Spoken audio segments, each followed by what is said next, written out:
So guys, if you haven't subscribed to our channel yet, press the subscribe button and don't forget to press the bell icon to get our videos instantly.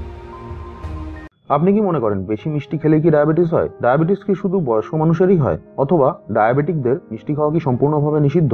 আপনারও মনে যদি এরকম কোনো প্রশ্ন থাকে তাহলে আপনি ভিডিওটি দেখতে থাকুন, কারণ এই ভিডিওটি সম্পূর্ণ দেখলে ডায়াবেটিস সংক্রান্ত অনেক ভ্রান্ত ধারণা আপনার দূর হবে এবং ডায়াবেটিস সম্পর্কিত অনেক তথ্য আমাদের সামনে উঠে আসবে। হ্যালো ফ্রেন্ডস, আপনারা দেখছেন ডক্টর অন ইউটিউব। চলুন আজকের ভিডিওটি শুরু করা যাক। ডায়াবেটিস সম্পর্কে আমাদের সমাজে অনেক ভ্রান্ত ধারণা প্রচলিত আছে। প্রতিনিয়ত এমন বহু পেশেন্ট আমি দেখি যারা বহুদিন ধরে ডায়াবেটিসের চিকিৎসা করাচ্ছেন, অথচ ডায়াবেটিসের ব্যাপারে তাদের ধারণা খুব একটা স্পষ্ট নয়। ফলে প্রায়শই তারা ডায়াবেটিসের এফেক্টিভ ট্রিটমেন্ট থেকে বঞ্চিত হন। আমার ধারণা ডায়াবেটিসের বিষয়ে রোগী এবং তার আত্মীয়দের এই ভ্রান্ত ধারণাগুলি যদি দূর না করা যায়, তাহলে ডায়াবেটিসের চিকিৎসায় সুফল পাওয়ার সম্ভাবনা খুবই কম। আসুন দেখা যাক ডায়াবেটিস সংক্রান্ত আমাদের ভ্রান্ত ধারণাগুলি ঠিক কি ধরনের। ডায়াবেটিস সংক্রান্ত আমাদের সবথেকে ক্ষতিকারক ভুল ধারণাটি হলো diabetes is not that serious, অর্থাৎ ডায়াবেটিস খুব একটা বড় অসুখ নয়। অথচ প্রতি বছর ডায়াবেটিস রিলেটেড অসুখে মৃত ব্যক্তির সংখ্যা ব্রেস্ট ক্যান্সার এবং HIV AIDS এর মৃত ব্যক্তির সংখ্যার থেকে অনেক বেশি। বিভিন্ন স্টাডিতে দেখা গেছে ভারতবর্ষ বা বাংলাদেশে ডায়াবেটিস প্রায়শই ধরা পড়ছে অনেক অ্যাডভান্স স্টেজে, কারণ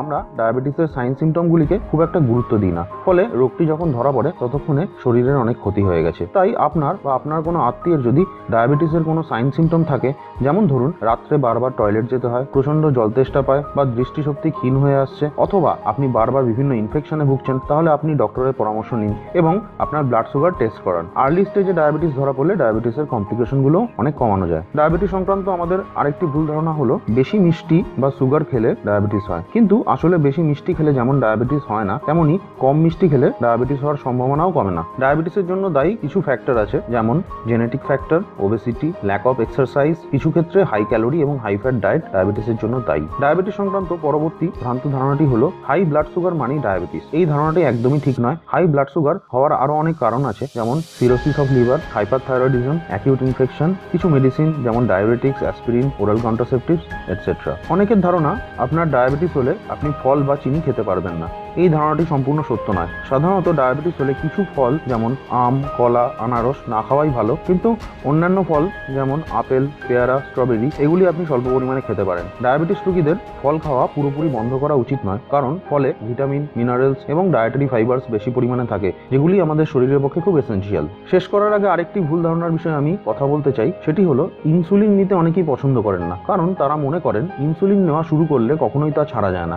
এই ধারণাটি সম্পূর্ণ সত্য নয়। হ্যাঁ, এটা সত্যি যে টাইপ 1 ডায়াবেটিস যাদের আছে তাদের আজীবন ইনসুলিনের উপর নির্ভরশীল হয়ে থাকতে হয়, কিন্তু তার অর্থ এটা নয় যে টাইপ 2 ডায়াবেটিস হলে ইনসুলিন অ্যাভয়েড করতে হবে। বাস্তবে ডায়াবেটিসের অন্যান্য মেডিসিনের তুলনায় ইনসুলিনের সাইড এফেক্ট অনেক কম এবং ইনসুলিন প্যানক্রিয়াসের আইলেট সেলের রেস্ট তথা রিকভারিতে সাহায্য করে। এই আইলেট সেল থেকেই আমাদের দেহে ইনসুলিন তৈরি হয়। ওকে, দ্যাটস ইট ফর টুডে। আপনি যদি এরকম আরো স্বাস্থ্য সম্পর্কিত ভিডিও দেখতে চান, তাহলে আমাদের চ্যানেলটি সাবস্ক্রাইব করুন নিচের সাবস্ক্রাইব বাটন প্রেস করে। ভিডিওটি যদি ভালো লাগে তাহলে ভিডিওটি ফেসবুক বা হোয়াটসঅ্যাপে শেয়ার করে অন্যকেও সুযোগ করে দিন তাদের ভ্রান্ত ধারণাগুলি দূর করতে। আর আপনার যদি স্বাস্থ্য বিষয়ে কোনো প্রশ্ন থাকে তাহলে নিচের কমেন্ট বক্সে আপনার প্রশ্নটি পোস্ট করুন। আমি চেষ্টা করব পরবর্তী ভিডিওতে আপনার জিজ্ঞাসা বিষয় নিয়ে আলোচনা করতে। Thank you.